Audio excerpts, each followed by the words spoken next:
નમસ્કાર વિદ્યાર્થી મિત્રો, ઓમ ક્લાસીસ યુટ્યુબ ચેનલમાં આપનું સ્વાગત છે। આજે આપણે આદેશની રીતથી દ્વિચલ સુરેખ સમીકરણ કઈ રીતના ઉકેલવું એ વિશે માહિતી મેળવીશું। બરાબર, તો આદેશની રીત એકદમ સિમ્પલ છે। બે સ્ટેપ તમારે યાદ રાખવાના છે તેમાં। તો એમાં ફર્સ્ટ સ્ટેપ છે કોઈપણ એક ચલને બીજા ચલના સ્વરૂપમાં મેળવો। એટલે કે તમારે શું કરવાનું છે, કોઈપણ એક ચલને સૂત્રનો કર્તા બનાવવાનો છે। શું કરવાનું છે? સૂત્રનો કર્તા બનાવવાનો છે। પછી બીજું સ્ટેપ છે મળેલ ચલની કિંમતને તે સિવાયના સમીકરણમાં મૂકો અને સાદુરૂપ આપવાનું છે। બરાબર, તો આપણે એક્ઝામ્પલ જોઈશું તો આપણને વધારે ખબર પડશે। તો એક્ઝામ્પલ આપણને આપેલું છે 3x + 4y = 10 અને 2x - 2y = 2। તો આ બે સમીકરણ આપેલા છે આપણને અને એને આપણે આદેશની રીતે ઉકેલવાનું છે। તો પહેલું સ્ટેપ શું હતું? આપણે કોઈપણ એક ચલને બીજા ચલના સ્વરૂપમાં મેળવો, એટલે કે કોઈપણ એક ચલને સૂત્રનો કર્તા બનાવવાનો છે। તો સૌથી પહેલાં સમીકરણને નંબર આપી દઈએ।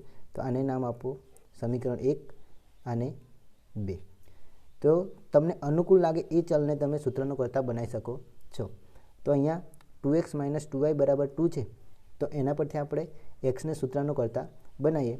તો સમીકરણ 2 પરથી સમીકરણ 2 પરથી સમીકરણ શું આપેલું છે આપણને? 2x - 2y = 2। તો આપણે xને સૂત્રનો કર્તા બનાવીએ। તો xને સૂત્રનો કર્તા બનાવવાનો છે, તો બાકીનું જે બી સંખ્યા આપેલી છે આપણને એ શું કરશું? આપણે બરાબરની આ બાજુ લાવશું। બરાબર, એટલે કે બરાબરની જમણી બાજુ લાવશું। તો 2x એમને એમ રહેવા દો। તો -2y છે એ બરાબરની આ બાજુ આવશે તો શું થશે? પ્લસ થશે, એટલે 2 + 2y। હવે અહીંયા x જોડે કોણ ગુણાયેલું છે? 2। તો જે પણ સંખ્યા ગુણાયેલી હોય જો એ બરાબરની આ બાજુ આવશે તો ક્યાં જશે? ભાગાકારમાં, એટલે કે ક્યાં આવશે? છેદમાં। તો x બરાબર શું થશે? 2 + 2y છેદમાં આ 2 ક્યાં આવી જશે? ભાગાકારમાં, એટલે કે છેદમાં આવી જશે। બરાબર, એટલે xની કિંમત શું મળી આપણને? 2 + 2y / 2। જો આને હજુ સાદુરૂપ આપવું હોય, થોડું સિમ્પલ બનાવવું હોય તો શું થાય? જો આ 2 અને આ 2 શું થઈ જશે? કોમન નીકળશે। તો 2 કોમન નીકળે તો કૌંસમાં શું રહેશે? 1 + આ 2 અહીંયાથી ગયા તો શું રહેશે? y છેદમાં 2। તો આ 2 કેન્સલ થઈ જશે, તો આપણને xની કિંમત શું મળશે? x બરાબર 1 + y। હવે શું કરવાનું છે? આ જે xની કિંમત આવી એ આપણે જે સમીકરણ 2 સિવાયનું જે સમીકરણ છે એમાં મૂકીશું, એટલે કે સમીકરણ 1માં મૂકીશું। બરાબર, તમારે શું ધ્યાન રાખવાનું છે? જે સમીકરણ પરથી સૂત્રનો કર્તા બનાવ્યો છે એ સમીકરણમાં આ કિંમત ફરી મૂકવાની નથી, એના સિવાયના સમીકરણમાં મૂકવાની છે। તો આના સિવાયનું સમીકરણ કયું છે? 3x + 4y = 10। સમીકરણ 1માં સમીકરણ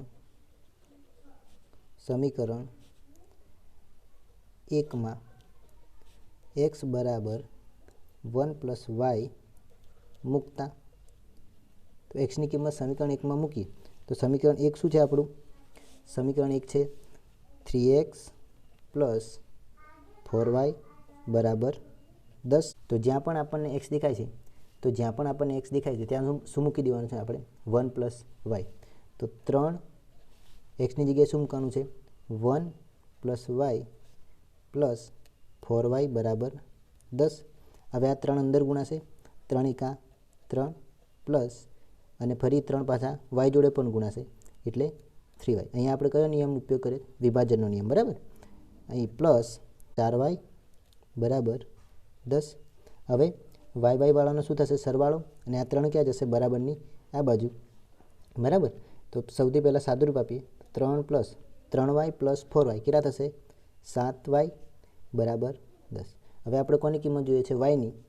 તો 7y ને સૂત્રનો કર્તા બનાવો તો 7y = 10 - 3। આ 3 આ બાજુ આવશે, શું થઈ જશે? માઇનસ। તો 7y બરાબર શું મળશે આપણને? 10 - 3 તો 7। yને સૂત્રનો કર્તા બનાવીએ તો y બરાબર 7/7। આ ગુણાકારમાં છે, બરાબરની આ બાજુ આવી તો શું થશે? ભાગાકારમાં જશે। તો 7 × 7 કેન્સલ થશે, તો y બરાબર આપણને કેટલા મળશે? y = 1। કેટલા મળશે? y = 1। y બરાબર કિંમત મળી। હવે આપણે કોની કિંમત શોધવાની છે? xની। તો આપણે શરૂઆતમાં જે xની કિંમત મેળવી હતી y ના સ્વરૂપમાં, અહીંયા yની કિંમત મૂકી દો। તો x બરાબર 1 + y + 2y = 2। 1 પ્લસ વાય આ પ્રમાણેની આપણને શરૂઆતમાં કિંમત મળી હતી, બરાબર. તો વાયની કિંમત આપણે શું મૂકશું? 1.